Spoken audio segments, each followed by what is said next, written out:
Namaste.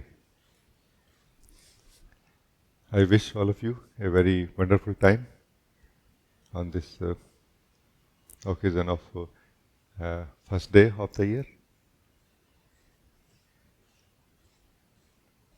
And I have this prayer in my heart for all of you, that may the Lord of this life, may the source of each soul give us clear direction from inside, clear wisdom to follow those directions, to remain always in union, harmony with God inside, and to remain blissful and loving always. No? Because only when we are blissful, we can be kind and loving towards others. Oh, thank you. Let it be so. Let it be so. Let it be so, oh my Lord.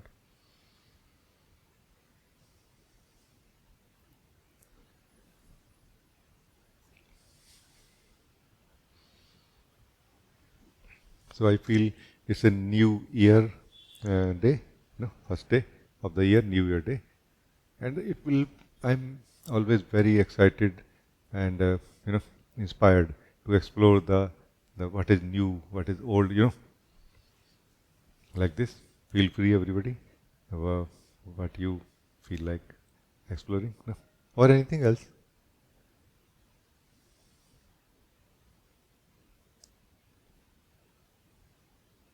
Yeah, Mila. Thank you so much for such invitation. I like it so much, and I want to start free. And actually, I want to start even this meeting free, because I feel it is very useful to just start from the 0 point. So I want to ask you that if I come for this meeting for the very, very first time, and I don't understand anything, I don't want to use my mind or to use my knowledge of what I got before, as I start from the beginning. Can you share to me, like, how I can be here in such a meeting, and what should I follow in such a meeting? I would From say, where basically I should start? Yeah. yes.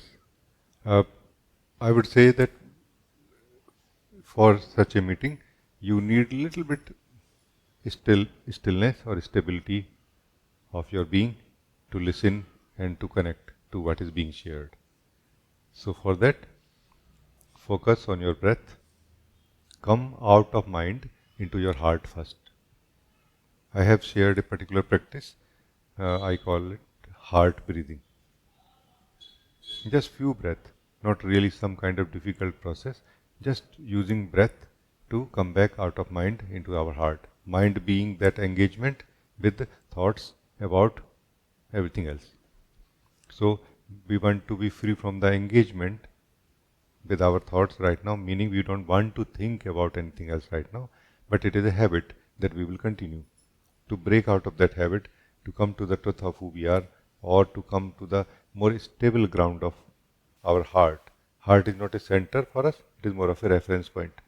Something which is outside of mind, outside of engagement, like the state of the soul where we are not engaged. We are, but not engaged with the mind continuously. So to come to that state of soul or state of being, meaning state of ourself, we are the being, no? So to come to that state of ourself where we are not continuously engaged with the thoughts and through that with everything else, we use heart breathing. Few step, meaning few breath. Just single step, but few breath. That heart breathing is that you can just put your hand here or not as you feel. But when the breath is coming in,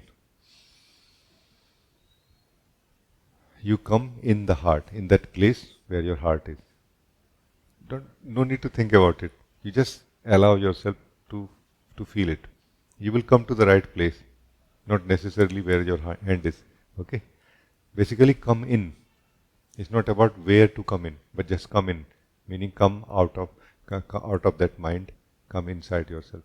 So when you're breathing in, come inside yourself, or let your attention come inside yourself. But when you're breathing out, don't go out with the outgoing breath. Just remain here. Remain still. Now don't move.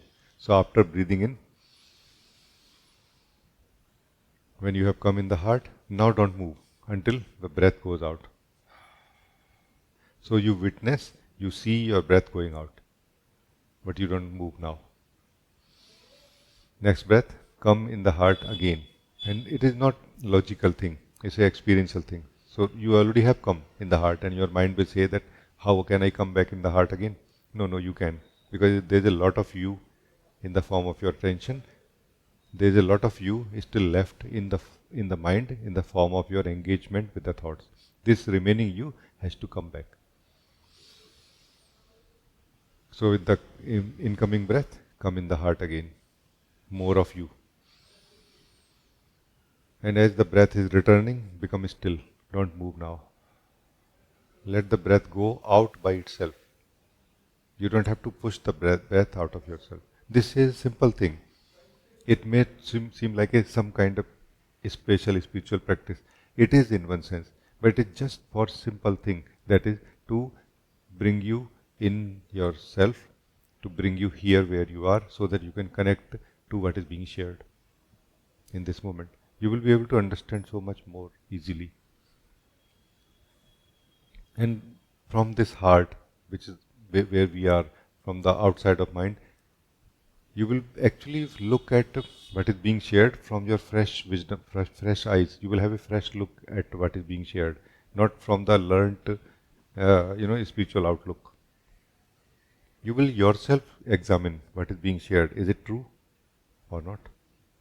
Not the mind will declare that whether it is good or bad or right or wrong. No, like you yourself will feel that does it appeal to me or not, and if it will appeal to you, you will look in that direction also. No? Because these sharings are pointings to the truth, but in a alive manner. Like right now, truth can be discovered, truth can be lived, as these pointings are being shared. No? This is the format of satsang, and this is the declaration of satsang, that truth can be lived right now. So that great truth, which can be lived right now, requires a very small step. That step is out of mind, into the heart, into the soul, or here where we are. Basically free from engagement. The less we are engaged with the thoughts and through the thoughts with the rest of the world, the better for us. This is what I would say. And don't try to come to the conclusion now. Now this is the second part of my answer. Don't try to jump into the conclusion. Allow yourself to listen what is being shared. And this is a very new thing that we will slowly learn, because it is necessary for satsang. Like generally there are two ways through which we listen. One is listen to answer. We listen to answer as a person. Like we listen and then we are just searching for that material which is good for us, or how I should answer this question. So we listen only to answer. This is one way of listening anything. Another way is listen to understand. We listen to understand, in which our mind is very active, even if not so active that it is searching for an answer, like how to answer in the first version of it, but still it is very, very active. Like it's still trying to convert everything into mind's language, mind's way of understanding everything. No? And even that is not really so useful here. That method of listening is not so useful here. But more just here, not going to sleep, of course, in some kind of a special state, just normal, not engaged with the thoughts. Because you are not engaged with the thought, we have a possibility now very easily opened up for us that we can just listen, allow ourselves to listen now. Like giving space in our heart to listen what is being shared right now. Not trying to immediately convert it into understandings of the mind. No. And then we will actually be able to see something valuable here in this. That there is something very valuable here which I have never seen before, maybe. No? And this is one of the best way to approach satsang here. No? In this, you are not really jumping onto conclusions. So you are not going to really miss anything. No? And the recording, for example, of this satsang is always there. So if you want to conclude what is being shared through the method of the listening to understand, you can do that later. No? Because it is a live meeting right now. It's not a recording. No? So a live meeting can be approached in a alive manner of listening. A live manner of listening is not neither listening to answer nor it is listening to understand in the mind's way. It is more listening to live right now. What is the truth of this which is being shared? And that cannot be done through thinking about it because thinking is too slow. Already it is too slow and too stretched. Listening to live requires immediacy. Not urgency, not in a hurry, but immediately available to listen, And that is what I'm saying, that if you just relax here, not sleeping, but give a space to what is being shared, you will start tasting something here and you will start understanding something at a level which is beyond mind, your own heart, your own soul, yourself, your own wisdom will show you something here. Like something will become clear suddenly to you upon listening. That, yeah, that's something I kind of knew in a way, but never became clear, So there are very high chances of such insights happening upon listening in this way. Listening to live the truth. Like this. Do you feel that this is the direction where you wanted to understand this? Yes, thank you so much. It is very beautiful here, and feels like I left all of all of everything. I'm here completely, and I'm here totally, and I don't have anything else to be involved in. And it is very beautiful here, and I feel so much happiness here. And I would like to ask you to explore what is this here, because it's nice. I like it. Yes.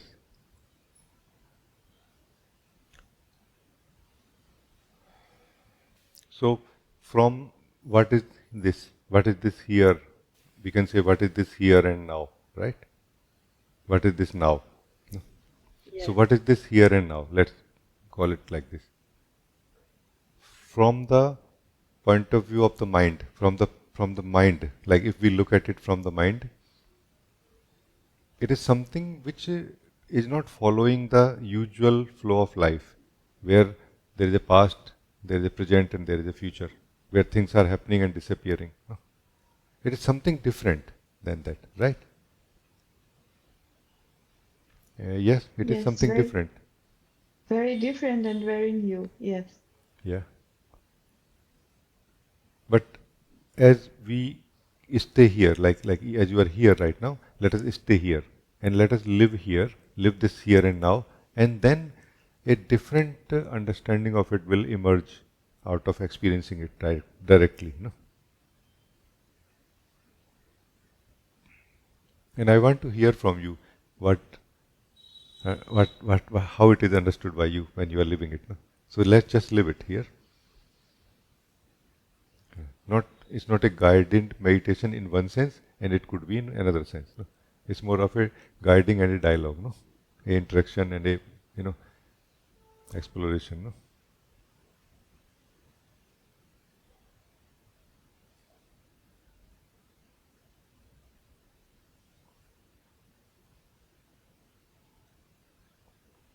So don't try to understand it in the way of the mind. Meaning, don't try to look at it from distance. Way of the mind is trying to look at everything from distance.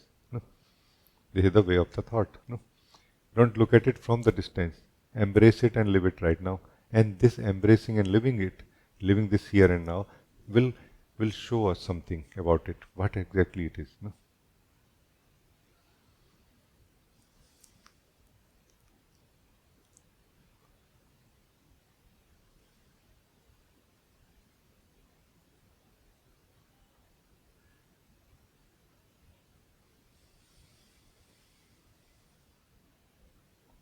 If you have something already understood in you, please share.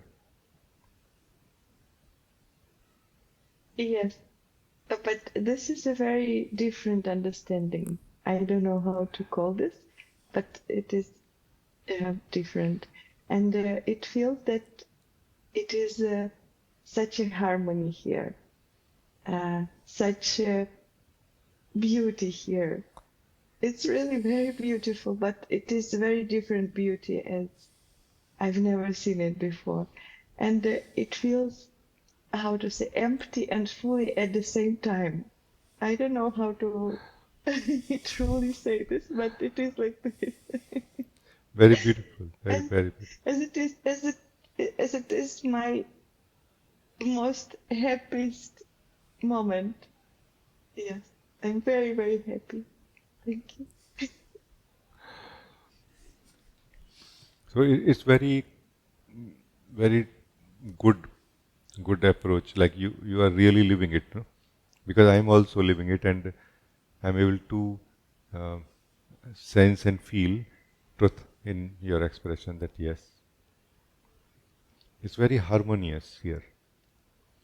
Like it is so harmonious, it is so one and harmonious that somehow our habit of okay, let me see what to do now. That habit is going to find it a little bit awkward in the beginning, like how to approach it, like what to do with it now, what to do with this. Like we are used to of dealing with disharmony that we experience through the ego state of mind. That things are broken, this is not working well, this is not complete, this is not in the right state, and let me try to bring it to that right state. But here everything is complete already, everything is perfect already, everything is continuously connected and working in harmony with everything else. Like there is no gap given here. So we will get used to of it little bit. Like we will get used to of this beauty, this completion. We will get used to of it slowly. And for some time, there is a possibility that we will go back into that state of person where we find it much more comfortable, not complete, not harmonious, not joyful, not true, but at least comfortable. Like I'm comfortable there. Here I have no idea what is going on, even if it is heaven. So we will go back there unknowingly or knowingly. But if you choose to remain here, it will teach you how to deal with it. And more importantly, it will teach us who we are. Because right now it looks like I am experiencing this completeness and harmony. No, let us stay here a little more, and your declaration will change. Little bit, slightly it will change. So try to sense yourself right now when experiencing harmony. Like where are you in this harmony? Where are you placed in in the harmony? From where you are living it right now. The harmony of here and now, from where you are living it. Like here and now is like a space, like a time, like a experience, where you are placed in it, in this whole thing.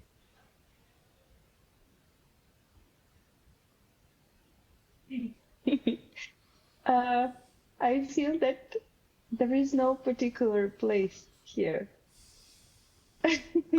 Yeah, this is the thing. No? This whole thing and you actually are not two things. You are this here and now. Not that you have it or you are experiencing it. No? You are this harmony. You are the harmony. And just forgotten yourself. And now depending on the calculations of the mind for everything.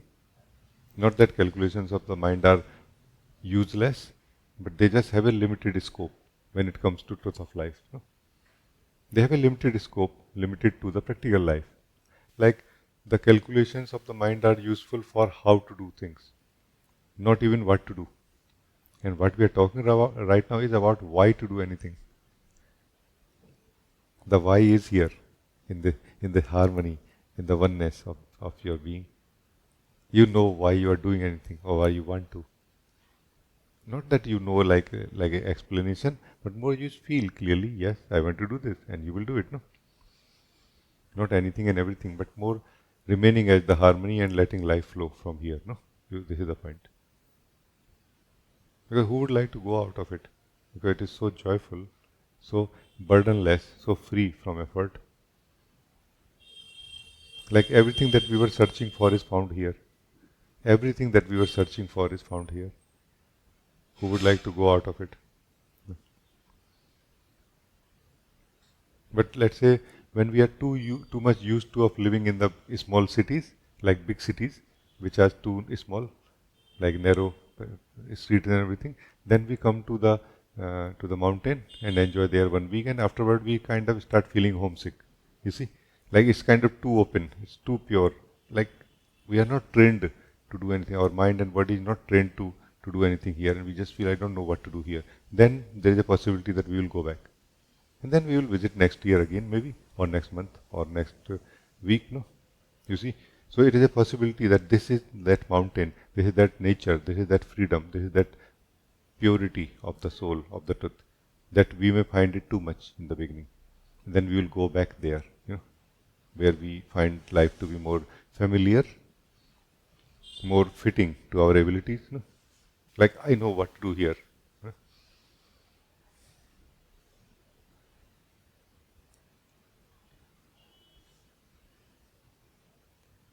So what do you feel? Anything you can say? Because from my side, I think that's all about it. I feel that I like it and I don't want to leave it. I want to continue to be here. So I wanted to check that can I do this heart breathing exercise myself or maybe listening of it together with this recording? Yes, you can do that always. Already on YouTube, I think this heart breathing exercise has been shared. So you can listen to it as and when necessary. It is just going to bring you out of continuous thinking. Doesn't matter about what. Necessary thinking is always going to be there, no? But not continuous thinking, which is not necessary. No? And then when we will come out of heart, out of the continuous thinking, that's what is called mind or ego mind, into the heart. Then from here again back to here and now. No? Where life is, where the being is, where activities are actually happening, where we are living life, no? Not just thinking about it. No? Like we are coming in touch with life, with reality, not just thinking about it. No? That's why we feel joy. That's why we feel joy. Like, aha, it's so nice.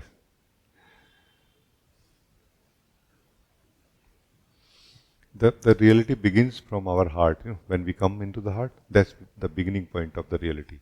From reality, we live the rest of the reality. Like this. From the reality of ourselves, we live rest of the reality. Like this.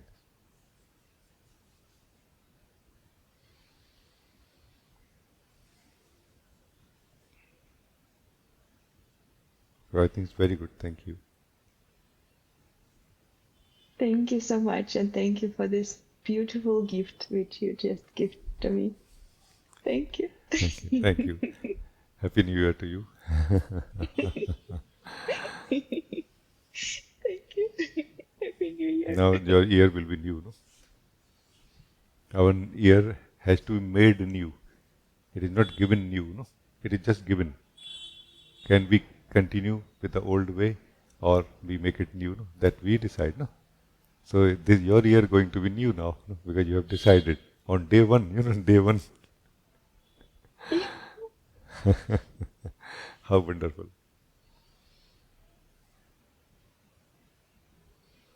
And I know it is not a resolution of a normal nature, but even if this resolution that you have taken, even if it is a resolution and it is going to survive until 4th or 5th of January, still it's going to bring so much change and beauty in your life that you will never like to go back in the old model in just 4 or 5 days, It's such a powerful thing.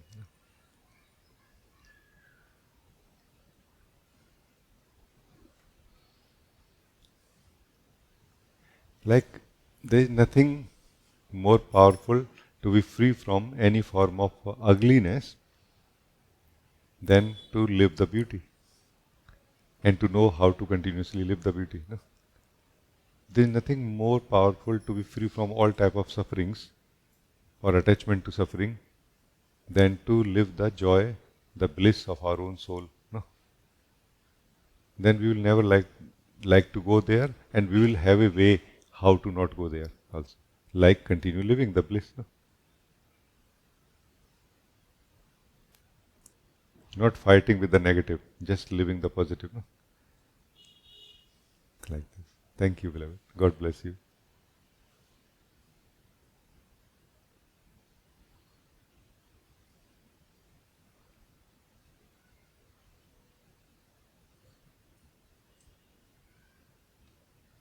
Namaste, Rajee.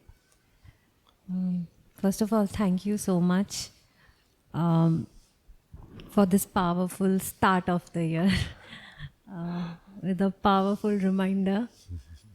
I mean, many times it's like a thing, na, New Year resolution, but what you just shared,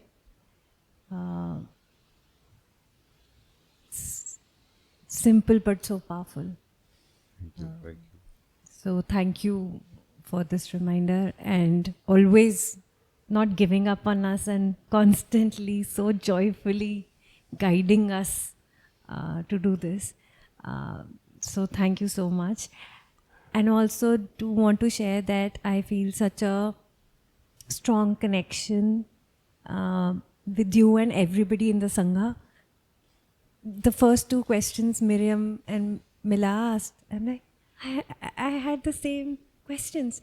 And then when Mila asked that, while doing this, I'm experiencing stress.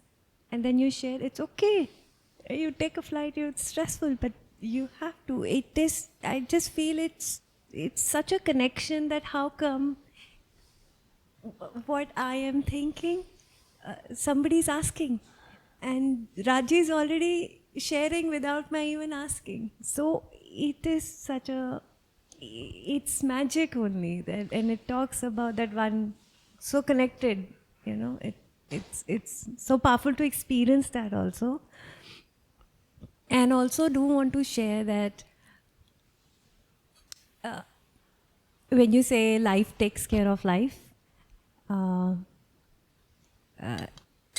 the experiences I've been having since the time I'm here, like I've put my entire faith in you. And for me, it's like when I say life takes care of life, I also feel my guru takes care of me. If I have that such strong belief, it is so effortless.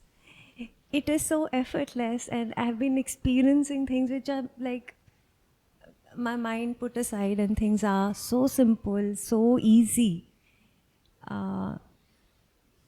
If I can do this now in your presence, with your reminder, why should I not be able to do it outside of it? So that is the power you just shared again as a reminder that Thank you. why not? It's the mind. So Yes, totally. This heart meditation just Totally. be connected. Yeah. Yes. Thank you. Thank you. I mean, I'm sharing with this kind of intention and this kind of, way only, so that I know very clearly you will be able to do it outside of Satsang, as you are learning well. No? It is not really so much that our old way of doing things is in the way of living this way of the soul in the new way. It is more somehow as if we see something there. We like something there and we like to continue being there, that we find it difficult, you see. But as soon as you are seeing the value of it now, hey, it's so valuable, I want this thing, and I don't want that thing. You have made a choice clearly. This choice is your strength. it is going to help you.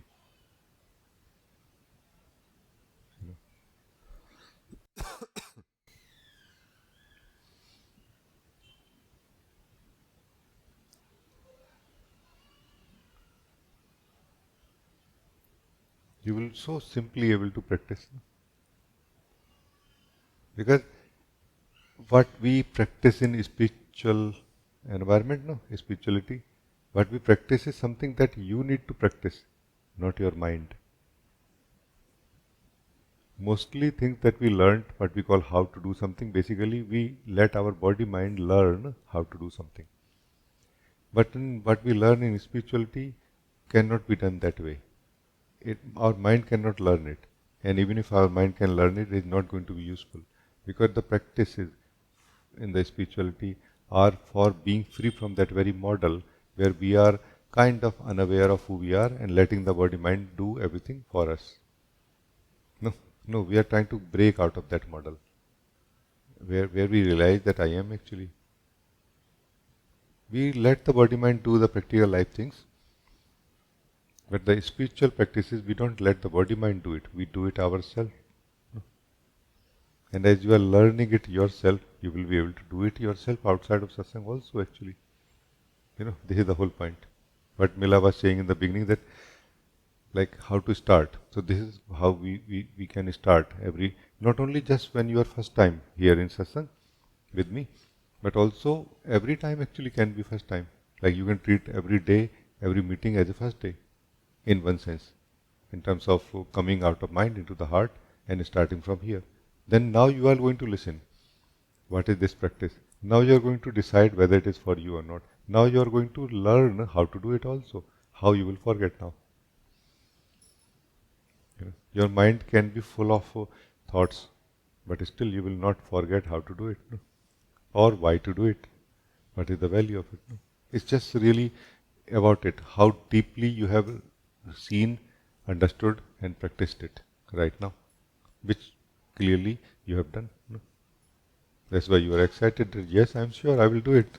I will be able to do it well. No? Yes, you will actually.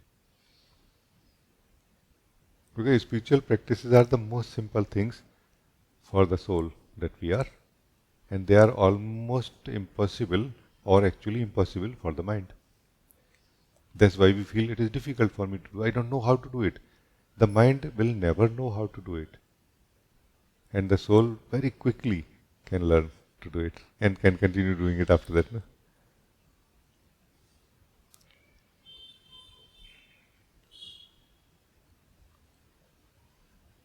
So thank you, God bless you. Very, very good. I'm very happy that our joy and beauty of this truth and God is expanding, like finding more hearts, no, to live in. No? Because not living this beauty is like not living. No? There is nothing wrong in enjoying the body level activities and mind level. Everything is fine. It's all plain, but it doesn't have that kind of substance, that kind of beauty which is here. No? Like it can be seen like a real thing, and everything else like a play. No? Like it can be seen like a real fuel, real food for the soul, and everything, for health, for activities, for practical life, for money or anything, for entertainment also. And everything is fine really. What is not fine is that we are not eating the real food for the soul. That's why we are unhappy. No? Everything we do that gives us entertainment, excitement, but somehow we still feel unhappy in some way, like empty. No? Like something is not complete. No, I want something more. No, that something more cannot be found from outside. That can only be found inside yourself. This is the design of existence, that the food for the soul is inside the soul. We are just learning the way.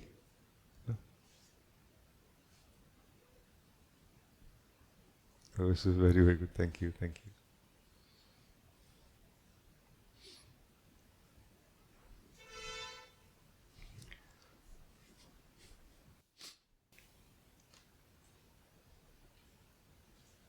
Namaste, Rajee. Happy New Year. Happy New Year, beloved. Happy New Year to GOC team and to everybody. Uh, like Asta was saying, I was also I was glad that Miriam and Mila brought this thing, because morning I was also, I was thinking that I'll check this with Rajee about New Year. And when Miriam was talking about it, um, it's a little sharing, and also I want to check. So all my life, like I've been when it's birthdays or Diwali, Holi, and New Year's, all these occasions, it's around me. Everybody's celebrating, and I am like, there is no such like looking forward to this thing. In fact, on a lighter way, I used to tell my family, the entire year you thrash me, and then one day you make me special. So I used to hide myself completely. But other like, so I today morning I was wondering that it is connected with body mind. It is teaching, you like all these occasions, because there is energy shift, changes happening, a lot of things it's teaching. So, but it is reminding you to be, in a way, to stay with truth. And so it's maybe, it's like the uh, first bird, second bird, maybe you can see that also. That's some kind of you're observing the change happening, but staying where you are. So if you can say something about Yeah. I feel it is a matter of choice actually based on the interest we have. Every soul has different time, in different time, different interest. Like one basic interest every soul has is of joy. And our approach generally is activity, like in this case celebration, celebration, to feel joy in celebration. And that temporariness of the joy is found to be sufficient to continue moving in life and doing things. No? But for souls who evolve, who are more evolved, who are more conscious, it is not sufficient. They, like the more you are self-conscious, knowingly or unknowingly, sometime, like not clearly knowing that I am self-conscious in that way, but that brings clarity about your own permanence. The soul start discovering that I am permanent, and because of that, soul wants something permanent in the direction of joy. I don't want the fleeting joy, the party joy. I want the more, which is like there, like it's there, and I'm just here. I'm just enjoying the joy. Yeah, okay. Not that, oh, go and come and like, so basic change happens because of this region. Any soul who comes in touch with their own being, their own truth, they start sensing that permanence, and they kind of lose interest in temporariness, fleeting experiences, and like this. It's natural. That could be the reason I feel that what people find such a beautiful thing to experience, like a birthday or something, that they do all the arrangement and spend time and money and everything for it, that you are choosing to just like, this is more joyful for me to just be here because I'm not getting anything there, like this. So this is it's again a matter of choice for joy. Like you are finding joy in just being a witness, like a second word. Like I just kind of like this place more, and it is most certainly the most beautiful place. Like it is the it is the source of joy. This second word is the source of joy. Anybody who experiences joy, even those who are experiencing through the party, they are also getting that joy from this place only where you are choosing to sit, no? And you somehow have become clear maybe that why to go anywhere when I know the source? Why to not sit with the source, live in the source, sleep on the gate of the source all the time, no? Or in the source itself? You see? Like why to just go somewhere and then keep searching for it? In the sense, party is just an environment where a little bit of a joy emits out of your own being, out of this own, this second word, no? You can say anyway.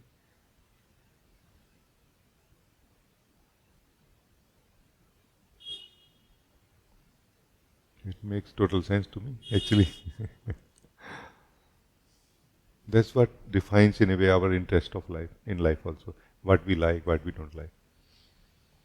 Its fundamental differences are of the permanent joy or temporariness of the joy. No?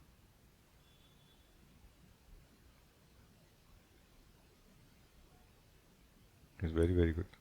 I'm very, very happy to meet you and you know to feel that beautiful beauty of your truth, of your truth here. Thank you, beloved. Satsang is very useful for you.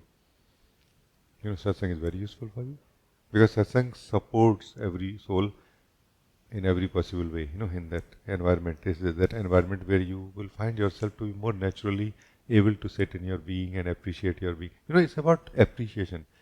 The word of persons, the group of persons will not appreciate you being the being. They will appreciate you being a person. And sometimes, even if not a good person, still you should be a person, even if not a good person. But being the being is like out of reach. They cannot connect to it. But here, it's the exact opposite.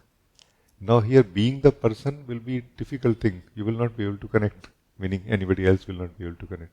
And you are going to find it so comfortable, like, yeah, I'm allowed to be myself now. No, you're not only allowed, you're welcomed, you are nourished, you are loved, given all the support in every possible positive way, like appreciation for how you are, this being. Oh, amazing. My being is continuously sharing my love with you for being the being that you are, for appreciating the being, for focusing and living the being. You see? So it's an amazing thing here in Satsang. Thank you, beloved. God bless you.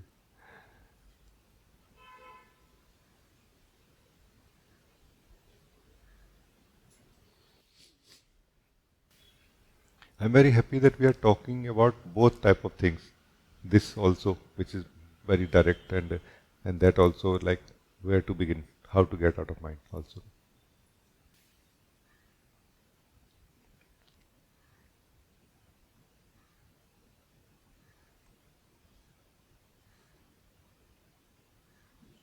As I mentioned before, basically most of the person state in which the soul is, most of us are trying to get out of it because we have understood that something, I'm missing something. In the person state, I'm in a very limited version of myself. And I want to get the full package. I want to get access to the full potential of myself. And who are here now, the seekers of truth, all of us, we are the souls and we are able to sense and feel and live the truth of who we are. And now we are kind of trying to figure out how to use my mind for practical reasons. From here, I don't want to leave this, no. And that kind of struggle goes on. Like for practical reasons, we have to get out of our heart and do the things, and then we have to come back. And I want to tell you that this place of here and now is that common ground where you actually have not closed down for yourself. In the case of second case, in the second example, you are the soul and living in your truth, and want to and need to do some practical life activities, and for that you need to use your mind and body. And if you remain in the present, here and now, more, you have not disconnected from your soul, very much connected, and you will be able to access very appropriately the mind for practical work. No? And if you are the person who has understood that I want much more, I want the full package in my life, I want to have access to my truth, while I need to do the practical life activities also, you can also use the same portal. This here and now is a portal for both, common portal for both. So if you, the person, in this case, will do things from the place of here and now, you will not be lost in the story, egoic story, which is what eats up most of our time and life as a person. Not the practical life things. What is necessary, you will do it. And if you don't feel the value of it, you will not do it. Like when we don't see the return of something, we stop doing it. No? In the practical life, things are very well defined. Very well defined. No? It is just that story that is going on in the mind continuously, which engages us in much more uh, subtle ways than we are able to detect oftentimes. That you know, we fall prey to those traps continuously again and again, no? And we will be safe from those traps here in the present moment.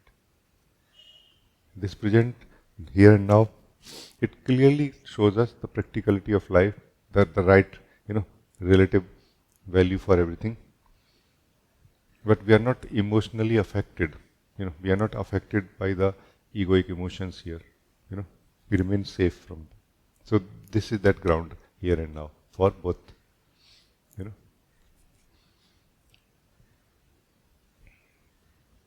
know. So thank you. And when we are here in satsang right now, or in coming days also, we have so much chance to live this truth which is being shared, like really living, no? Not just trying to feel or something. Like in a alive manner, it can be lived. No? Yeah, thank you. Anna, you want to say something? Thank you, G. Um, even if I were to make a long gratitude list, I feel it will never get completed. And I even want to thank you that I have understood that that this list is abundantly incomplete, always, and in a similar way, you have given us every day fresh, every day new, and there is no end to this. The whole, the whole infiniteness of everything, because even in the Mayavi world, my gratitude list cannot end. This body and all the attributes of the body and the mind and all the attributes of the mind and the life I'm leading, and all of it still is incomplete, and then that is nothing in comparison to where you have brought us, which is the ever freshness of, as we are today speaking of the here and now, that it's always fresh, it's always new, and there is no gap to that. There's no limit to how new and fresh it is. Always, it's a wellspring. It's a source which never dries, and which only becomes more and more. Which I thought it was not possible. Even every satsang, for me, I couldn't. Every retreat, every satsang, I could never believe that it can be better than the last.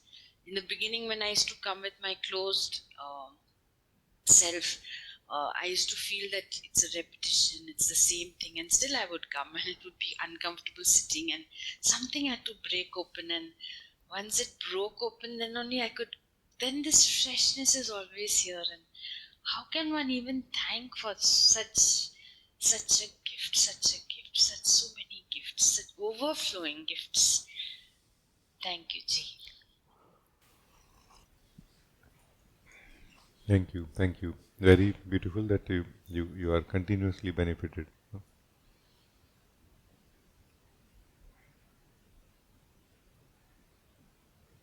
In one sense, um,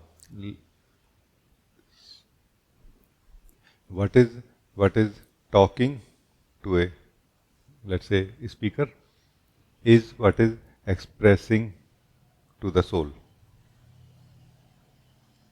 and the soul in the talking has got so involved that it is continuously talking, feeling exhausted, out of breath, not able to remain composed, connected to itself, not able to remain connected to the meanings which it want to communicate through talking, but somehow got caught up in the talking. That's what is the state of a person, got caught up in the talking, without forgetting why we wanted to talk in the first place, or what exactly we wanted to convey. You know, like there are persons who keep talking, and there are persons who talk kind of appropriately. Little bit they talk, then they stop. They feel, did I say well? If not, they correct it. Or if they did say well, then they say the next thing. No? But they remain connected to what they wanted to communicate. And that kind of gives them a very composed, stable, connected state. So from this out of breath, From this caught up in the talking state, we need to come back to this more natural composed state, where we don't stop talking, meaning we don't stop expressing or experiencing. We just express from the place of being where we have the meaning, what we want to express, the understanding that we want to express to anybody else or to this life. No? And we don't experience from this. We are not caught up in the talking also, we are caught up in the experiencing also. Like the experiencing has become like an addiction. Let's say somebody has addiction of coffee,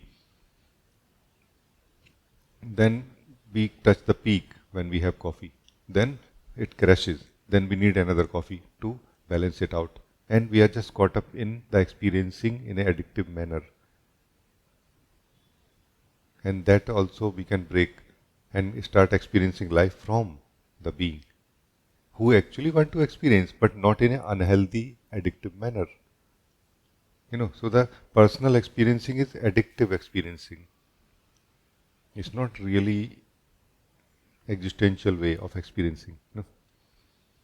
Like whenever in the life experiencing, whenever the soul who is experiencing is dependent on the experience, it is not really the existential way. The experiences for the soul are a matter of joy, not a matter of dependency. No? Because the soul itself is complete in itself. The truth, the joy is already here. It rejoices in experiencing through the body mind, not that it feels dependent on it. But when we are caught up in the addictive experiencing, we are dependent on experiences. Then again we have lost our soul, no? Who is the actual experiencer, no? Like this. So somehow we just have to return from this talking, caught up in the talking and caught up in the addictive experiencing state, to the true state of being from where we talk appropriately, true state of being from where we experience appropriately also. No? This is what I'm calling the heart. Do the heart breathing and come back into the heart. The heart breathing is not just going to bring us out of compulsive thinking, it's going to bring us out of compulsive experiencing also. The addictive experiencing also. And it's going to be a little bit challenging, no? Like that will pull us, and we will have to remember that no, it's important, I have to do it. I have to be free from this circle. I have to be free from this compulsiveness. Because caught up in this compulsiveness of expressing or talking in the mind or experiencing addictively is what is bondage for the soul. If you, the soul, can just sit for some time and do nothing, neither thinking, meaning talking in the mind, not attending any need to experience anything, you, the soul, is claiming your freedom of the soul. Through this just sitting meditation, we taste the freedom and we claim the freedom also, and we meet the bondage first time, that how bound I am, that I have to keep talking all the time in the mind, and I have to keep experiencing or needing to experience something all the time. No. Like this. Not that talking in the mind is bad, not that experiencing anything is wrong. You see? So fundamentally, this is what we all are doing in the spiritual context. Just one single thing, everywhere, in every different techniques and practices and discussions, like this. And that's why oftentimes some people who don't understand spirituality are actually doing so well in terms of spiritual growth. They are doing so well actually. Because those who learn too much spiritual concept kind of get confused or hypnotized by that in one sense. That they miss the whole point of those concepts. Like why we were using them in the first place.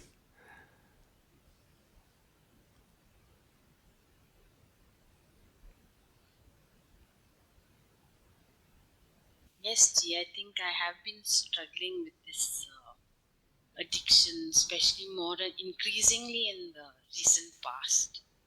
Uh, I have been trying to leave my old engagements and leave my WhatsApp groups. I've done it. Yesterday I completed the job, and the tug and the pull is there. Suddenly there is emptiness, a void, all the things I was engaged in. And so maybe this is rushing. Something is like whenever there's a void, other stuff rushes in to take its place. We learned in school, when the hot air rises, the cold air rushes to take its place. So something like that is happening. And so in the last several weeks, this process and this struggle is on. Thank you so much for bringing it to the fore. Last time I spoke also in Satsang. After you responded to me, I realized my ego has come to attend Satsang. And yes, this is my current struggle. Thank you, Ji. Thank you. It's good. I'm sure that you very clearly understand what we are discussing right now, and you are kind of withdrawing yourself from these WhatsApp groups, basically, which is like a taking action in life in a concrete manner. But the basic which I'm trying to say for everybody, because sometimes we may misunderstand, oh my God, I have to drop out of all the WhatsApp groups first in order to be the being. No, you don't have to. It's not about what we do, it's about why we do it. And that's where this meditation comes in, just sitting and doing nothing. Can you right now just sit with me and do nothing? We are not closed eyes, we are not focusing on breath, we are not trying to sense who I am, we are not trying to sense whether I am or not. Just here, but not doing anything.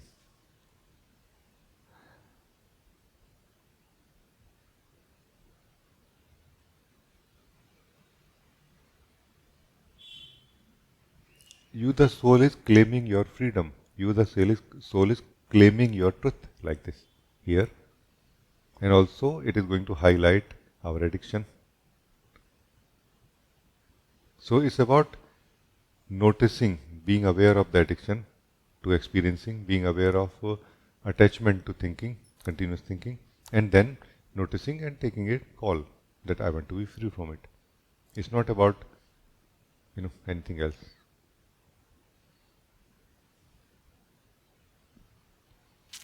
Because when the soul sits without doing anything, it experiences that bliss, that truth, that being that we are.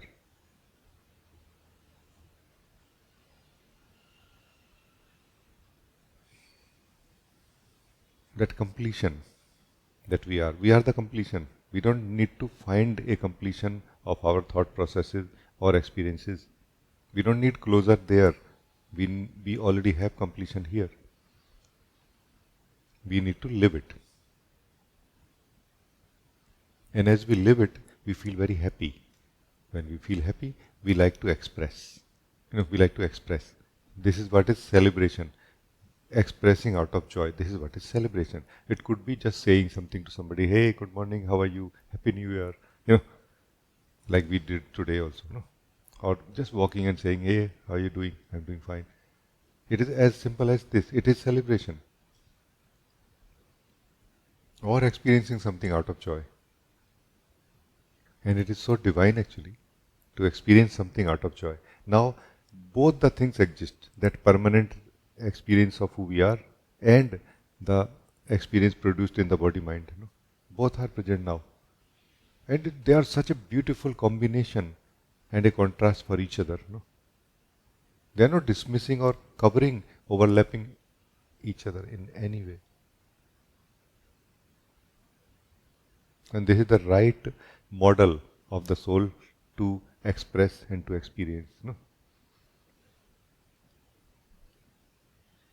Where every time we express, we feel contentment. Kind of a satisfaction. Like, yeah, I did well.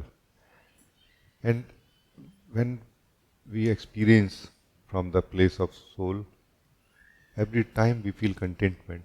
It was nice. Because we were not in a hurry to get the juice of that experience. We were just letting ourselves experience it, leisurely, it's like a luxury of experiencing, not the need of experience. You know what I mean? Just luxury. This is the highest luxury a soul has, to live its own truth, to live the bliss and then to allow to live everything else. No? This is what it means to be a king or a queen in the spiritual context, no? In the spiritual language. And otherwise, when we are living in this addiction, state of addiction, we are called a beggar. A soul is called a beggar, begging, asking, I want, I want. We don't need to be. We can immediately leave this being, this beggarness, but we somehow don't see the mistake. No? As we discover this richness of the soul, we are able to let go of that beggarness. No?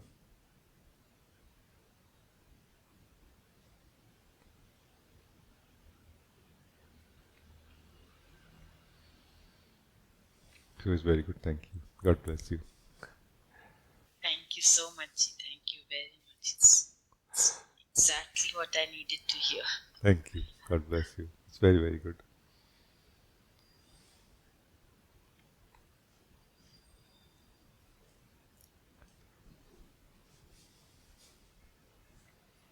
Ji, I want to report that for this new, we don't need to leave past, like it is not as such we need to leave something. This past is looking like it doesn't exist actually, and it is taking shape in some moment, not something like when we look something and it is taking shape. And please share some. Yes. So what happens is that generally when we are living in the past or in the mind or in the ego, for us present doesn't exist actually. We believe that this is present. Are you able to stay in the present? If we are not able to stay in the present, present doesn't exist for us. Because present is that space, that time, like a space. Here and now is actually a space where we stay and do everything from here. So, but when we are caught up in that model of past, we are not in the present ever. We believe that we are in the present sometime. No? But now, when out of it, we are naturally in what we call present. Because there is no other place where we can be. There is no other space where we can be. We are truly always in the present, in the here, in the now, even when we are caught up in the past. So what to be understood here is consciousness. Our consciousness can be filled by the truth of here and now, which includes the truth of who we are, truth of the body mind, truth of the time, the circumstance, like the state of affairs in life where we are, like that context of the individual. Or it can be filled by the engagement with the past. What happened? So when our consciousness is filled with the engagement with the past, its effects, its story, then we feel as if there is no present, because our consciousness is not free or available for it. You know what I'm saying? And in this, what you're saying, that you are continuously able to live the new, then you don't need to leave anything, because that thing is already not there. Like you, the soul is learning, you are learning that I actually have an option to just simply not engage with it. Then it will not be filled in my consciousness. No? My consciousness will remain empty. My space of being will remain empty. This consciousness or space of my being, same thing. No? It will remain empty. Empty means available for the present. And the new will be lived naturally. And then something happens. Like something means there is some energetic knot which contains some kind of memory of what happened, but plus some emotional energy also here. And that emotional energy is kind of sticky. It can kind of pull you in a way, hold you in a way, like try to take you in that old model of engagement with the past. And then it can start filling your consciousness with that old way again, no? As if you will feel that I'm losing contact with the present. No, you are not. But in a way, yes, you are, no? So, what to do here? The best approach, like the golden key to do here is don't do anything. If you just don't do anything at all, like what we call just sitting, just don't move, you will not be engaged with the past. Because without you engaging with the past cannot fill your consciousness with its effects, its egoic emotions and everything.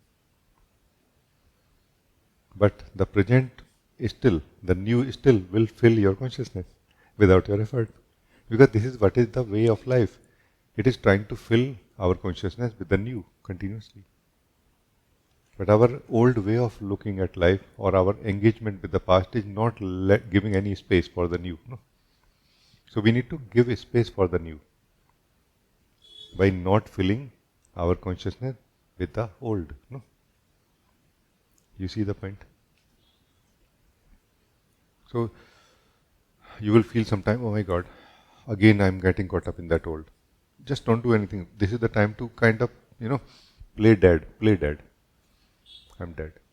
Even if you have to play dead, it is going to work. And this kind of thing, it will do its own thing, will remain. Just don't speak. It will be talking about you. You are doing this. You have done that. You are going to do. Just don't identify. Don't identify me. Don't answer. Don't plug in. Don't connect. Let it be like a story going on inside you. It's not about you really. And if you can let it pass, nothing need to be done. Your consciousness, your space of being will become empty again, pure again, free and available for the new. You can focus on breath also during this time. Focus on the breath because breath is in the present. Always breath is in the present. Live the breath. When you feel your mind is very loud and trying to catch your attention, make your breath louder. Just joking. You can do something or no? You start singing some song or something. It can work really. You just have to understand how it works. Then you can find your own way to save yourself from those kind of egoic pulls. No, this is my point.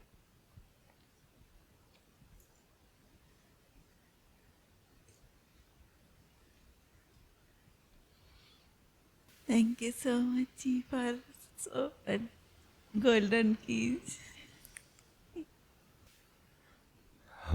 Thank you. It's very good. You understand. Thank you.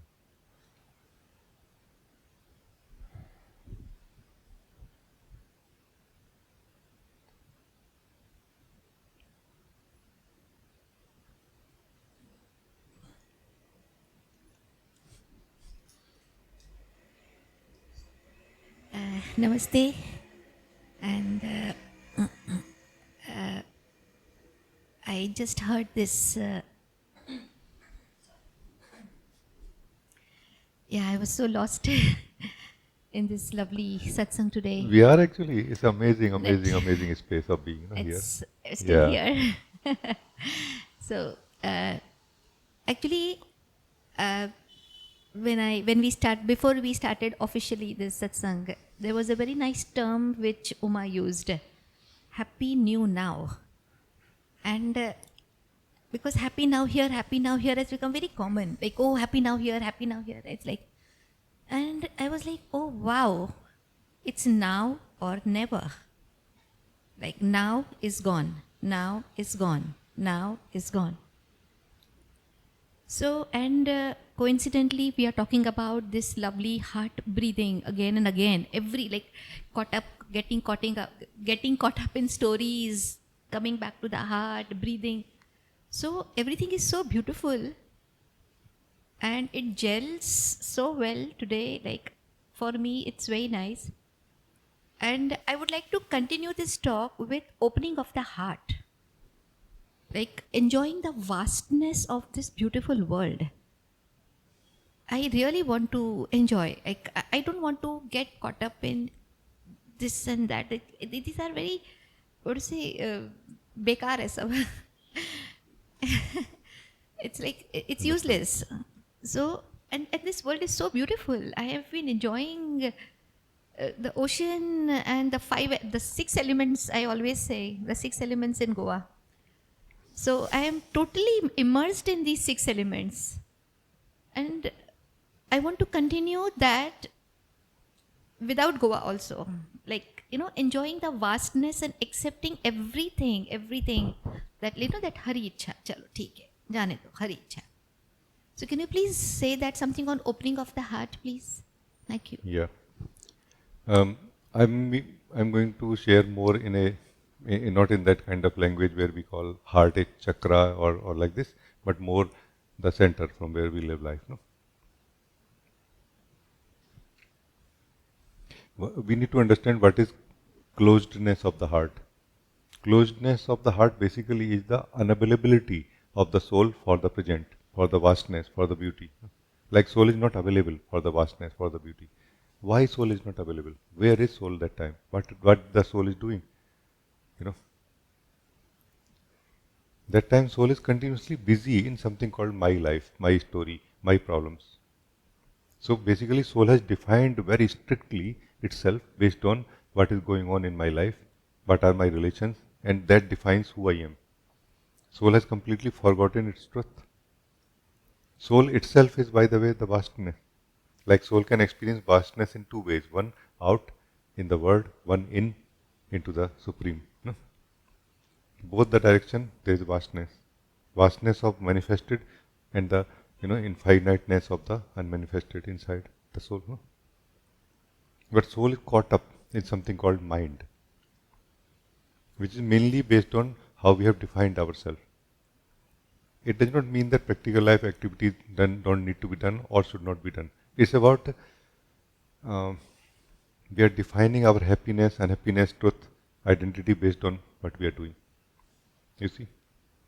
This is what is the way of the person. So it is mainly remaining as a person that will keep us in that engaged state with the mind, which is basically where that we are not available to the vastness of this life, the beauty of this life, because it really is true. At least here you can accept, maybe in the big city or somewhere you may not feel that beauty, but it is true that the vastness of the being of life is here, everywhere, whether in Goa or in any city, even if very congested.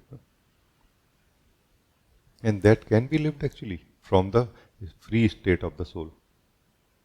Free state means you are here and you are not doing something as such. You're just appreciating what is here. Like, okay, yeah, it's nice. Like you are letting the space, letting the space of your being be filled by the experience that is present here. Then that's the way to live the vastness or not. And the space of the soul is so vast that whole of the universe can fit in it, actually. This is how you will live the vastness of the existence.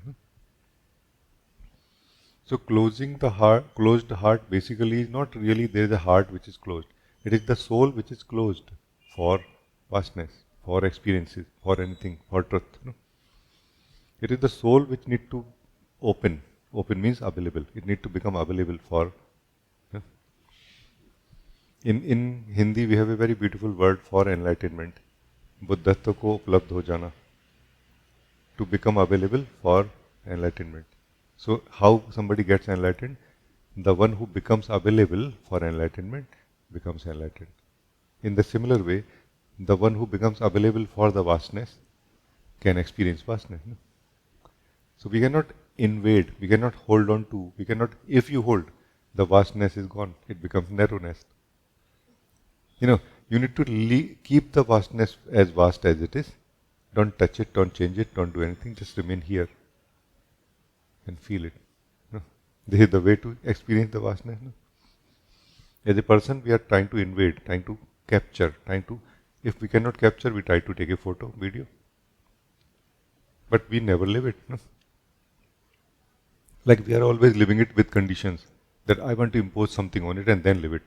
We are not letting ourselves be lived it as it is, without changing it, without imposing anything on it,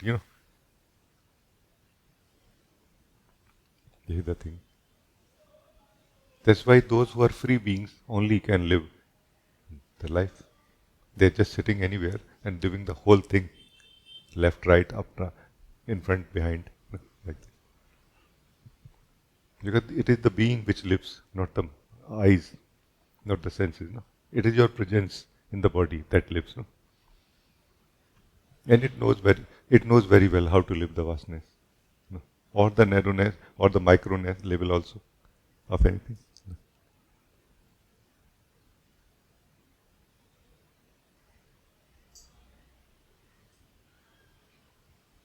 Very, very beautiful.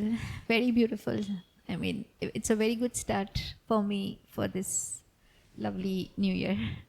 Thank Yeah. you. Thank you so much. Like basically, if you are present, you are available to the present moment, your heart is open. And how long you are available to the present moment, that long your heart is open.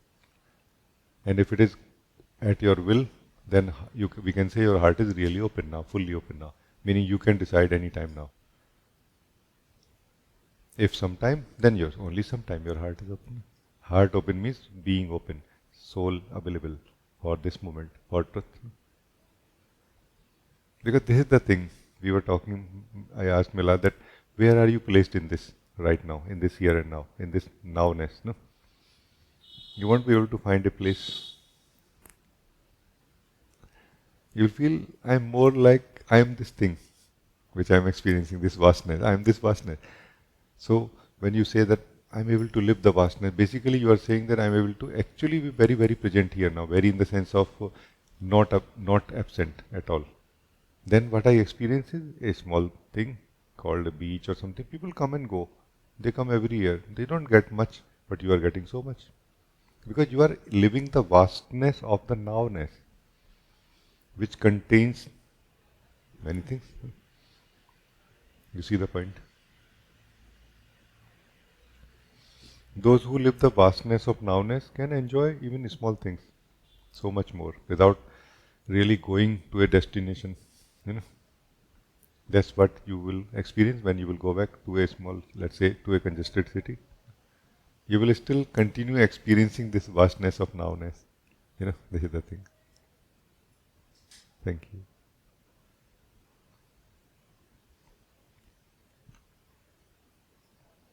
Deepa, you want to say something? Thank you.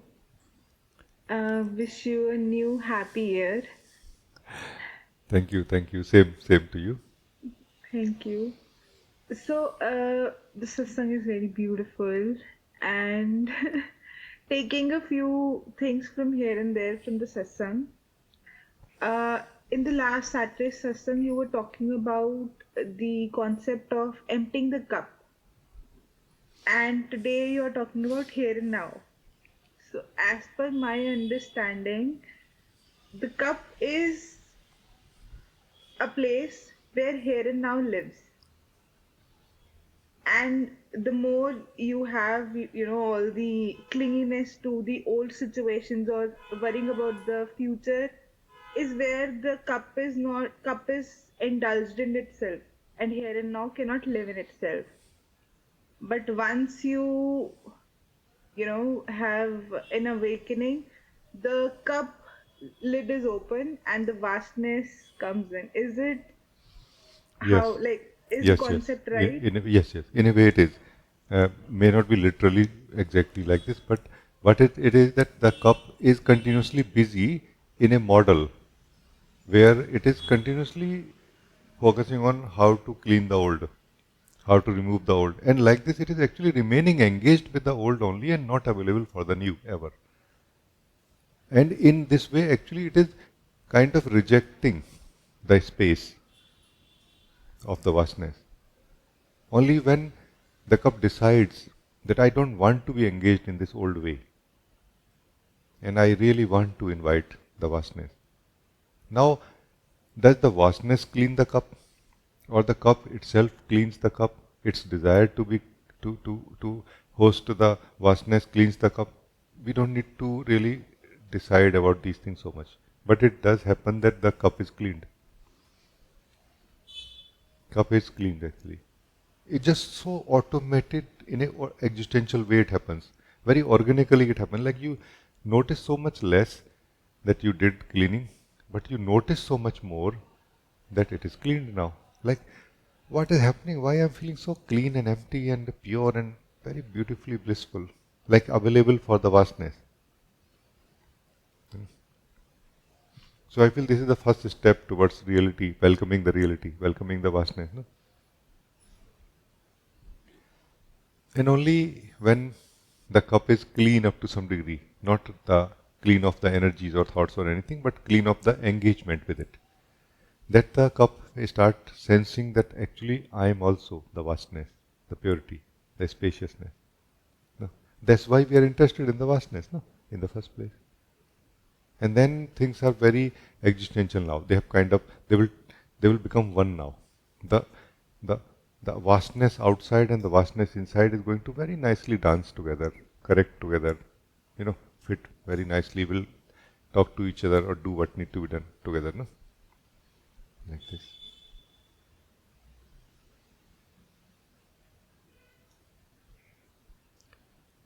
So it's not really about whether there is a cup or not, whether they need to clean the cup or not. It's about what model we want to live in. Two models. The model of the soul, the model of the narrowness of the person. In the narrowness of the person, we are continuously troubled by the old, the distaste of the old, and have the desire to experience the newness and not able to, and seeking for opportunities. The only option there is to break out of this very model for a few moments. When we go to a new place, our psychological circle breaks for a few moments because of the newness. It is not able to handle that much newness, no? For the few moments. Then we experience the newness. Like that time the soul is really available for that moment, for that destination, for that place. No? And then that place becomes old very soon. Meaning that old habit or the circle of mind has taken over again. Oh, yeah, it was nice. And I want to tell you that you can continue living in the exact same place, doing exact same things, and yet it will be 100% new destination for you every day. If you live the freshness, the newness, the vastness and truth of your soul. No?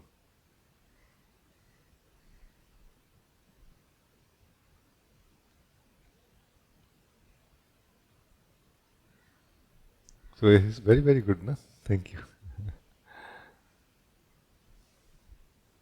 Thank you. Thank you, Ji. I have another question, or I would say, like, my way of just articulating it. You were talking about heart breathing. So, like, I just, break it down to the heart is the center, and there is some reason that the lungs are also at the center. So, pumping of the lungs is how breathing is coming in, right? That and earlier you were talking about the closeness and openness of the heart. So that's where I was just thinking when you were talking about it that there is some reason that this machinery is designed in a way where the heart and lungs are connected to each other at the same point, and this is the reason where when you breathe you just empty everything and heart is out open. It is true actually. Maybe not. I would not like to acknowledge the lungs and the heart analogy here, but this understanding is true. I feel in me also that breathing is basically trying to make us empty. In a way, out of misunderstanding and our addiction to attachment, we are not letting the breath empty us, no? Or empty the heart. No? So that's where we need to do something really. We cannot let the breath do the thing because it is not able to do right now. It want to, it can do, but it is not able to. It's like every day the garbage truck comes, we just hide all the garbage drums that time, or we sit on it or lie on it, and so that they are not able to see and take anything from there. And as soon as they go, we just put everything out again. Unknowingly we are doing like this continuously. We are trying to save many things from the cleaning through the returning breath. No? When the breath goes out, it tries to take away all the garbage. No?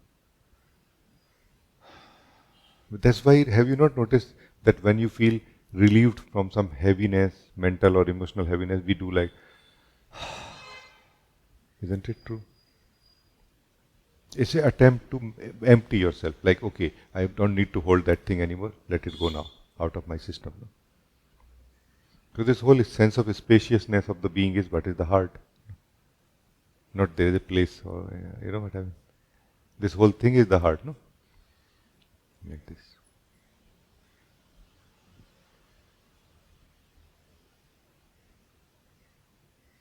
And of course I we are, have another. meaning of course we are doing all of this out of misunderstanding, of course. No? Meaning we think that by holding on to things, we can live them more. No? No, we cannot live more by attachment, through attachment.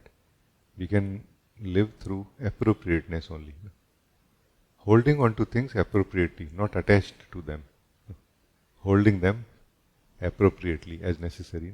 Because even to experience something, to have a cup of tea, you need to hold it in your hands or not, in your space of being also or not. So it's not about remaining in the let go state all the time, let the wind come and go. Not like this really.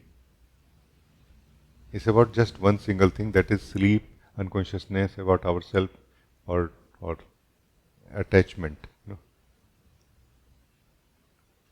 Attachment which comes out of addiction. And the addiction which comes out of self-ignorance. So being self-aware breaks the whole thing. No?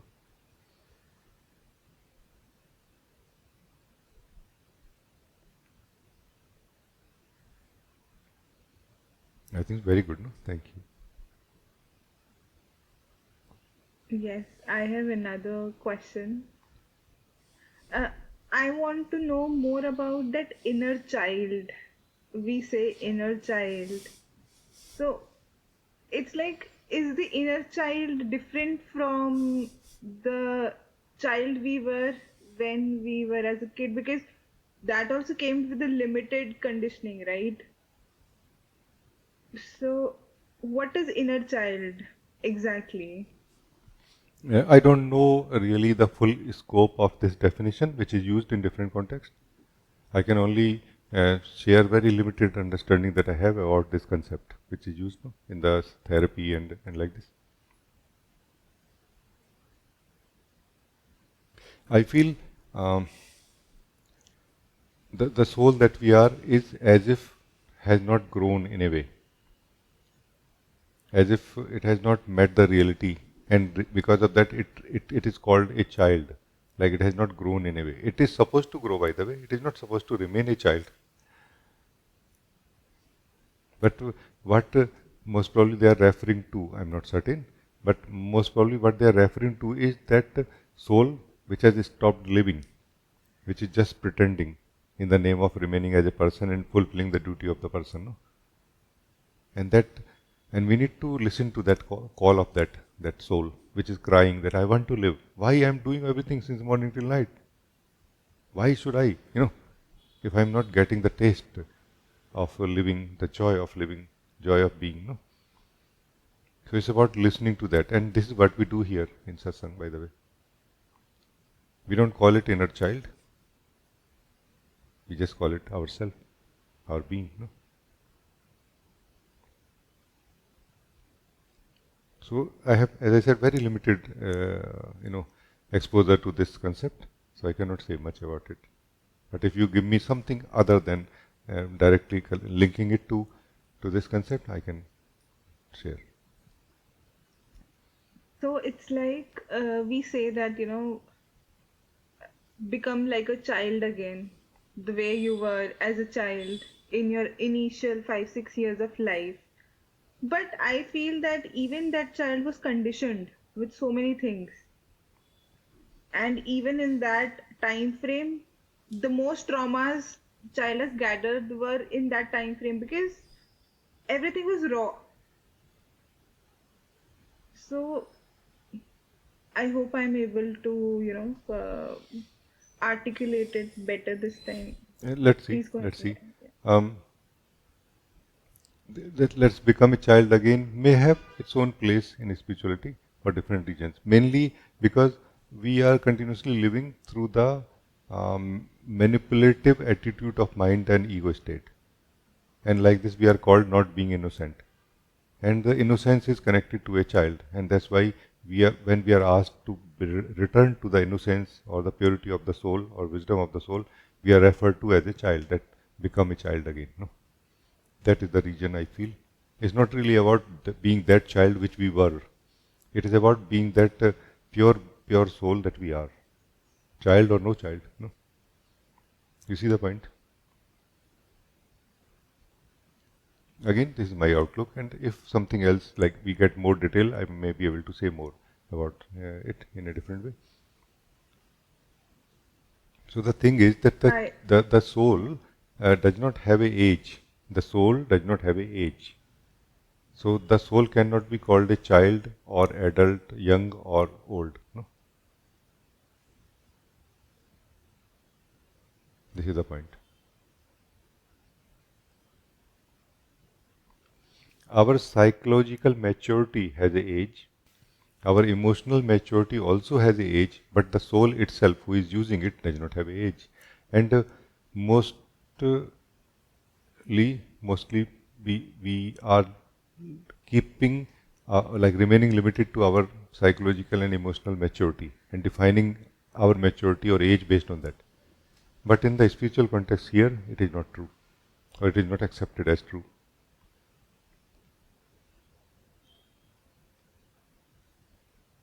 You, the soul, is like comparatively, no, compared to the psychological and emotional maturity of a person that we live, the soul is so much more mature actually, already mature, all the time containing that wisdom, no, of how to meet life, no, what is the right thing to do at the right time, like this. All of that is here in the soul.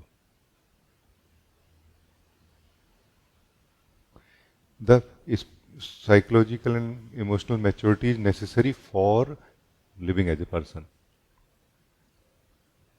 not for living.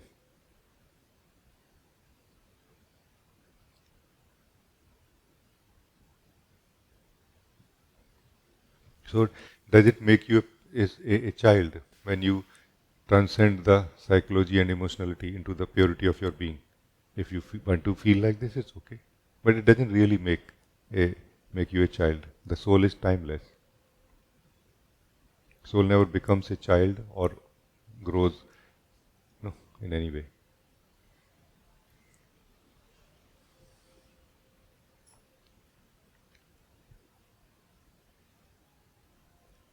However, soul experiences through the body mind different ages and their effects. No? If you remain clear about who you are, the knower, the witness, the experiencer of it, you will know that I am not growing. No? So I think we are good or no? Yes. So it means like even as a child, the soul can evolve, like in the physical body. Yes, totally.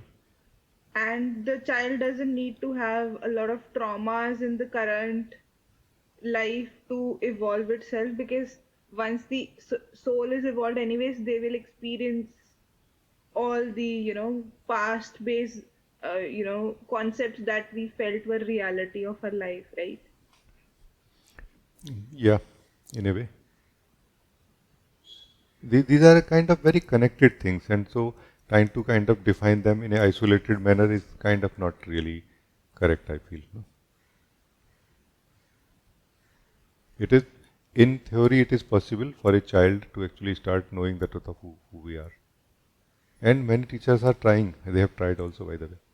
And up to some degree, they have succeeded. But the thing is that when the soul is in the child state of the body mind, it is only looking forward, not able to sit and do nothing, not able to be here and observe.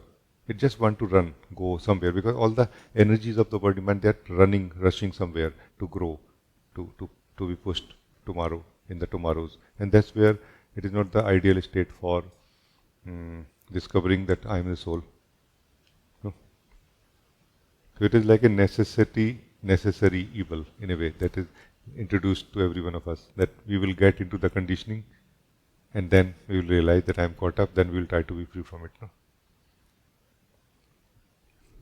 Osho had this kind of understanding that children should be introduced to meditation since the very beginning, and that will save a lot of this kind of problem that you are talking about.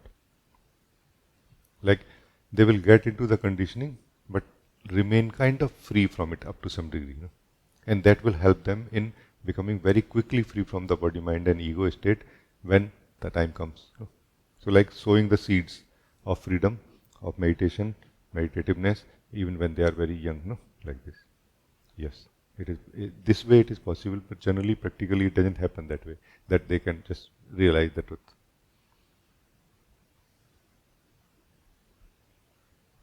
I was also thinking of the same terms because, children are taught easily as compared to adults.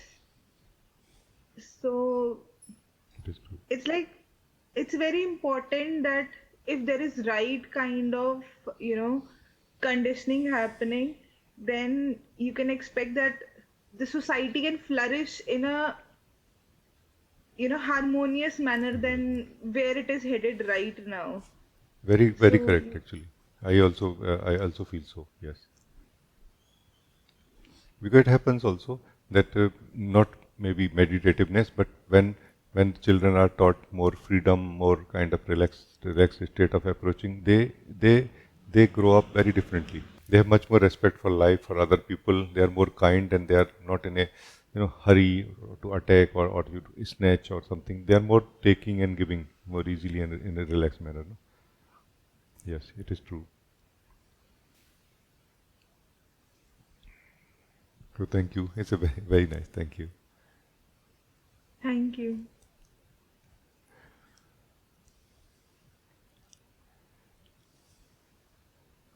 There is a certain kindness I'm feeling in your sharing. It's very beautiful, like a love for others. No, thank you for that. Diva, you want to say something?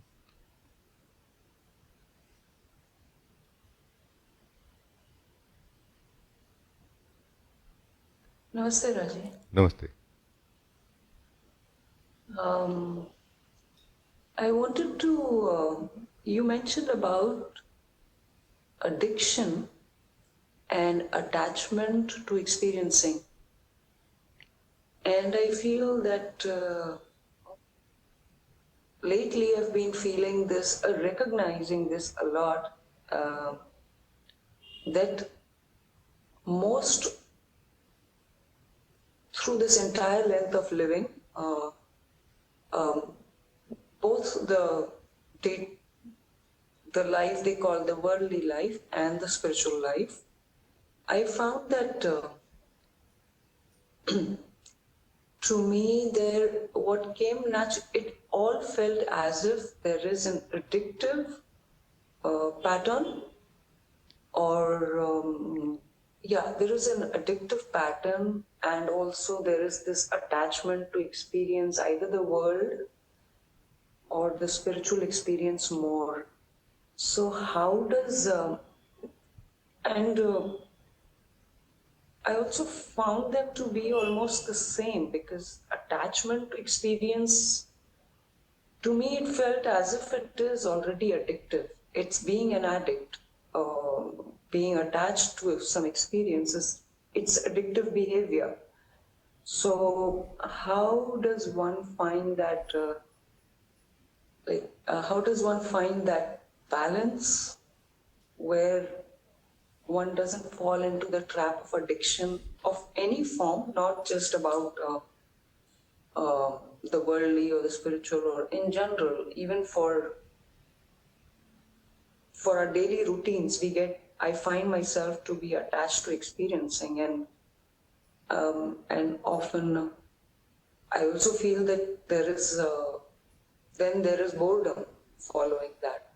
So, could you throw some light upon this thing as to how they all play together and how one comes fresh to living Yeah. without an So addictive way? yes. So to approach life freshly without addiction, we need to be free from that which is attached or which is addicted. Like I was hearing something that yesterday, that the relations that are there in me and the one who has relations with life actually is made of the same thing. It is happening at the same level, in the same manner, in the same model of consciousness. And I am something separate from it. So this is the method. As long as we are defining ourselves as that which we are not aware of, not clear about, and not clear about what are my needs, what is for me and what is not for me, we are unknowingly going to remain attached to things, and we are going to remain in the addictive circle of experiencing. To break out of it, either we go through this small approaches, like like a gradual way of being conscious, while we continue letting things happen as they happen to us, but we become more conscious of it. That being more conscious of it will come or obviously out of the understanding that I want to be free from it. No?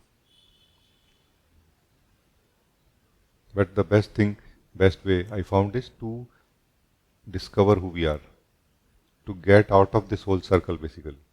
So getting out of this whole circle is for what heart breathing is. Heart breathing is for getting out of this whole circle. This circle is made of two things. One is understandings or psychology, another is experiences or energies.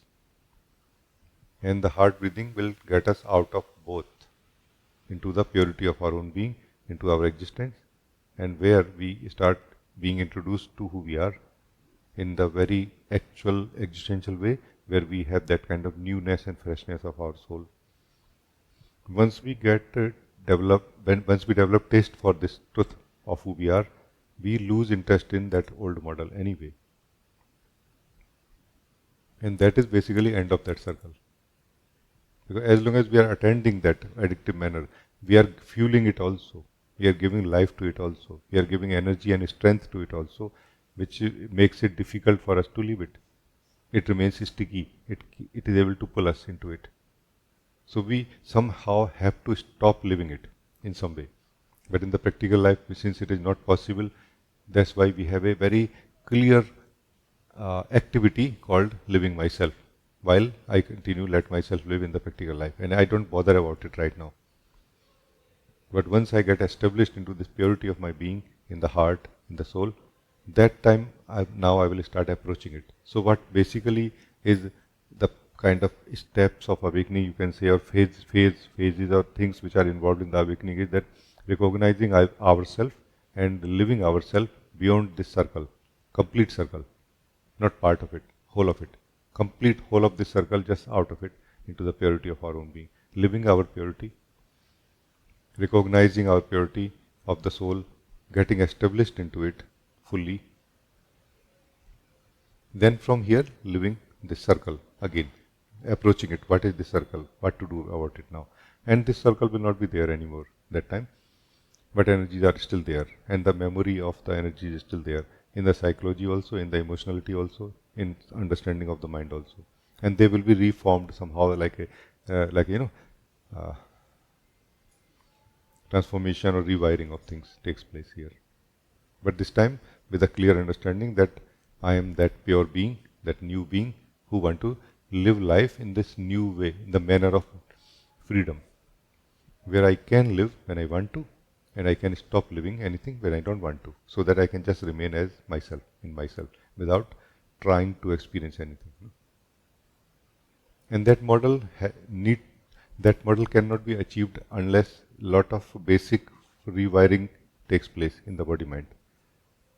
Like how we experience has to change basically also, and that change also. This is the way.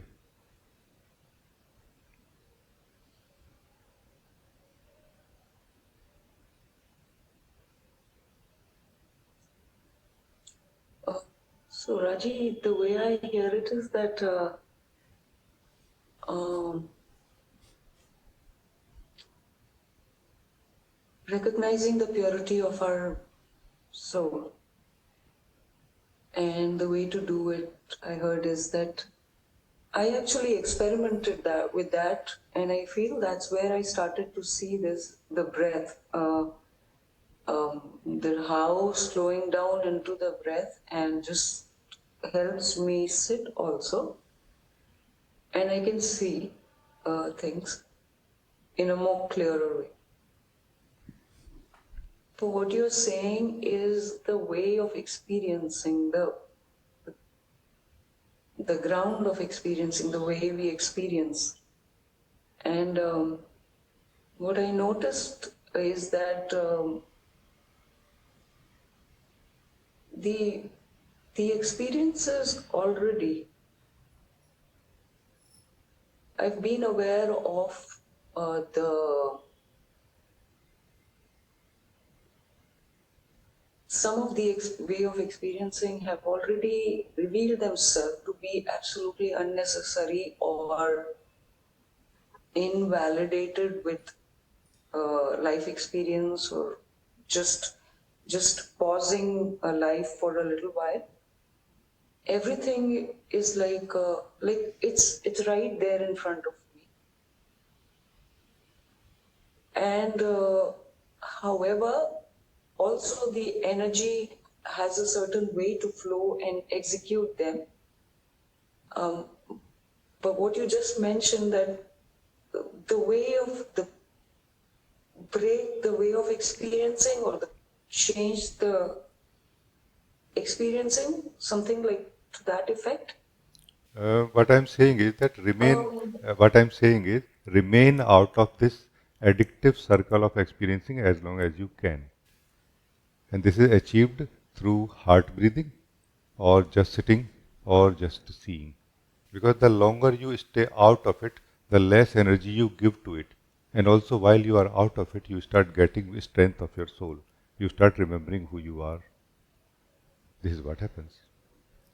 So, in this circle, we are a person. In this addictive circle, we are a person. We are also a person. We are a problem here. The experiencer is a problem here, not the experiences. It is the experiencer keeping the experiencing in an addictive manner. Only when the experiencer gets out of it into its own truth, in the heart, in the being, then it will let go of this addictive way. It is the need of the experiencer. It is not the need of the experiences, meaning in the fundamental way. It is the need of the experiencer which has brought these energies into this addictive model. Even if now the experiencer don't want the addictive way, but now the experiencer is caught up in it. So how to be free from this model and this way is to get out of the whole thing into the truth of who we are and live in the truth of who we are as long as we can. This is going to solve two basic problems. One, it will not give energy to the addictive model, and it will give time and space and energy to discover who we are beyond this person that is addicted or need the addictive way of experiencing like this. This is what I'm saying.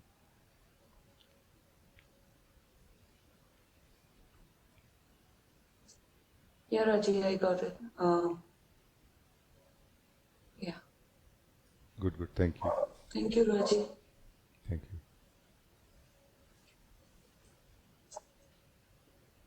Thank you, Ji. Ji, I wanted to come forward and I wanted to take help or ask your guidance. Please help me. Ji, I'm feeling today like kind of a roller coaster. And I'm feeling like this, that I'm coming out and still going in that mind or ego.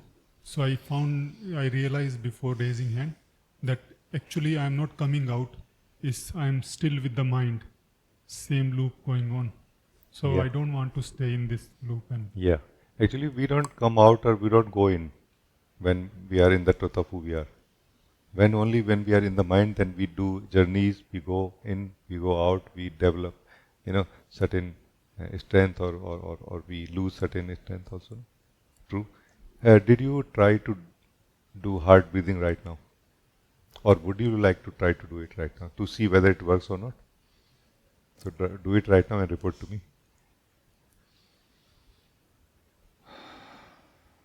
With every breath going in, let's come back into the heart or out of mind. Let's come out of mind.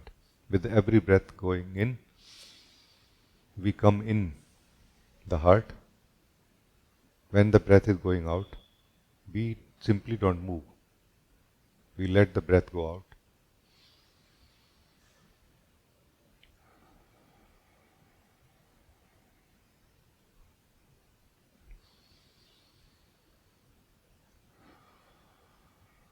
Breathe in from the nose, breathe out from the mouth.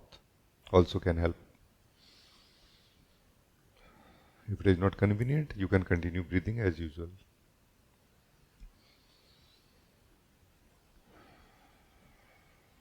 When you will be focusing on the breath and coming in through the incoming breath, you will not be there in the mind to attend it. Do you mind it? If you are there to attend the mind, you are not attending the breath right now. If you are not attending the breath right now, you are not doing the heart breathing right now. So you need to choose whether you do it or you don't. You don't do, it's okay. But Prajot, you have chosen to do it right now, do it well. Don't be in the mind to attend it. Now be in the heart, breath to come in the heart. Which means that don't do it conceptually, don't do it mentally, don't do it egoically, do it really.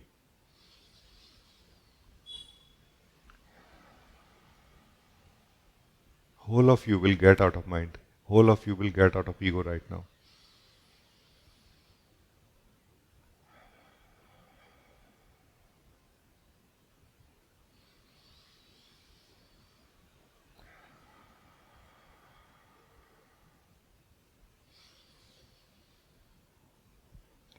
Don't stop. Don't stop when you feel already I'm kind of very peaceful and joyful. Don't stop, because it is that borderline where you have started experiencing the purity of your heart, but you are still not out of mind. Continue. When you experience the purity of your heart, your soul, beyond doubt, like you have no doubt that I can go anywhere now. Until then, you should continue, no?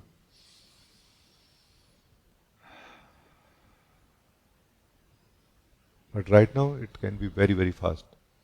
So report to me whenever you are ready.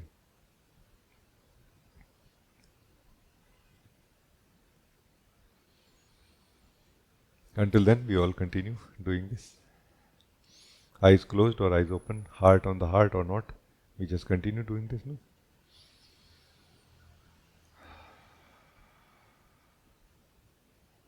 Because our only single problem that is causing all the other problems is that we are too much in the mind, meaning we are too less in the heart. It is our time to change the proportion of our consciousness or our attention. Our attention is too much continuously moving in the mind and it is not staying in the heart or in the soul. It is our time to change the proportion, to bring the warmth in our heart more and to make the mind cool. Right now our mind is hot and heart is cold. That's why we are agitated, restless, distracted, distorted view and experiencing, while the place of experiencing is cold. We are not able to experience anything. When the place of experiencing, the heart is warm, even not doing anything is an amazing experience. No? Because the experiencer is awake now. Experiencer is present now also, no? In life. In the heart, the soul that we are is the experiencer of life, no? Not that what we think we are when we are in the mind. It's a really very simple thing. It's about doing it or not doing it. We are just thinking about these things. We are not doing it actually. If you are thinking in the while remaining in the mind about the heart breathing. That's not going to help you. You have to do it, no? You see? So what do you feel? What is your report? Thank you very much.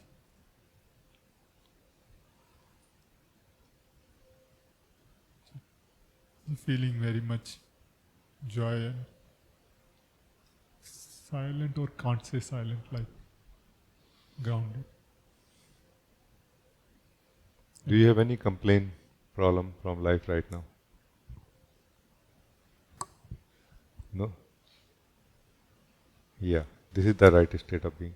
When you are in the heart, you don't have complaints from life, problems from life, what to solve, what not to solve. You feel, can I just catch a break from all of this? Can I just be here?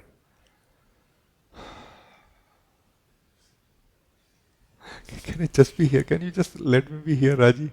Yeah, totally. That's what for we are here. Just be here. There is no need to think, define in any way.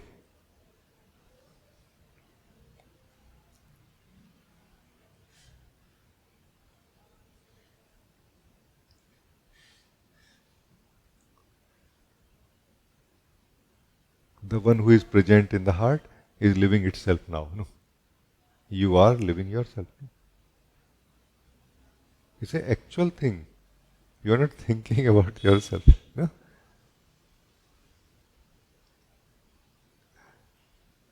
Howsoever hard you think about yourself, is not going to solve the problem called thirst for truth. We are thirsty for truth because we are living in imagination about everything for a long time in the mind. Heart is the place where we taste the truth. We are tasting it now, no? And this is a place where no questions are asked, by the way. You can just start living. Nobody will ask any question. What are you doing? Why you are living it? No. You live first, then anybody, if at all, will ask any question. No?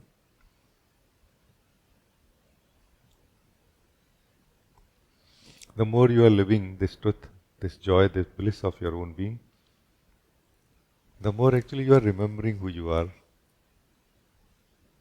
And in a way you are becoming free from that misunderstanding called a person that we have become. No? Who is suffering, who is troubled, who is trying to be free, but not able to. Here, you don't need to try to be free, you are already free.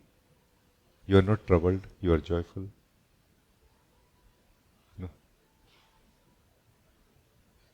This is the place of our being, where we are already free and joyful. That is the place of person, where we are always bound and suffering, restless, Like, where is the joy? There we feel, where is the joy? Where is that juiciness of my life?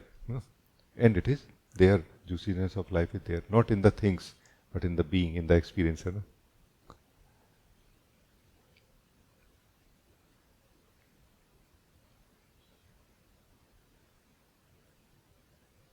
So we are good then, no? Meaning it is, all of my friends, I hope you are listening. It is a demo and a proof that heart breathing works, no? Meaning yet again it was proven that it does work. But the only one single small condition is, which is not written in small fonts, it is written in biggest possible fonts, that is, do it. Actually do it. Don't think about it. That's the only one condition. Do it. And I know you will not do it unless you feel convinced that it is going to work. No? And that I cannot do anything about, except that I am explaining as much as I can. Anybody who does this heart breathing succeeds. Everybody will succeed. Only if you do it. It's like, we are hanging out in the mind. Yeah, I want to do it. Yeah, I can do it. Yeah, but. As if we still have some hope from that restlessness that is going to solve something. And when you are ready for joy, you will do it, no? Like, no, enough of that thing. Let me do it. Let me return home and taste the comfort, the warmth of love, the security of love, freedom from fear.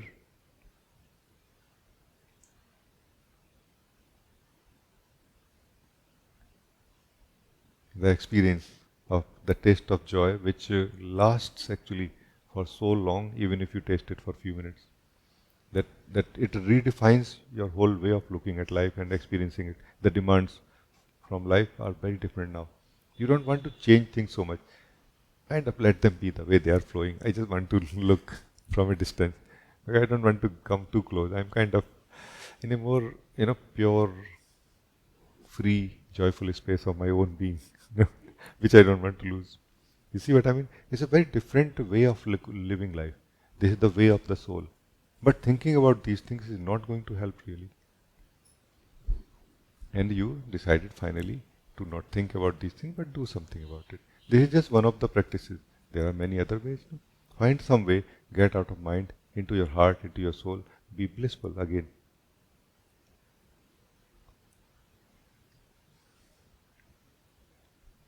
Then what to do? Don't come out. But if out of habit you come out, then what to do? Know how to go back. Is it not so simple? You see what I mean? What kind of why we need to have so many discussions then? You see?